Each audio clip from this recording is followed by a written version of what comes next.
Ra'iisul Wasaaraha Soomaaliya Xasan Cali Khayre ayaa maanta u ambabaxay safarkiisii ugu horreeyay tan iyo markii xilka ra'iisul wasaarnimo ee dalka loo magacaabay 23kii bishii February.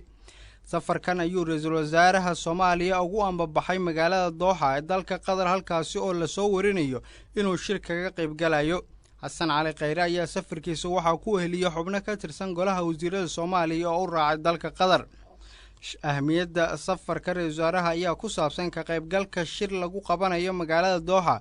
Shirkaasi oo diiradda lagu saari doono arrimaha ku aadan dhaqaalaha, maalgashiga, amniga iyo xiriirka wadamada Bariga Dhexe. Sidoo kale waxaa ka qaybgalaya barayaal sarsare oo wax ka dhiga jaamacadaha ugu waaweyn caalamka, waxaana ay ka jeedin doonaan hadallo la xiriira xasilinta siyaasadda caalamka.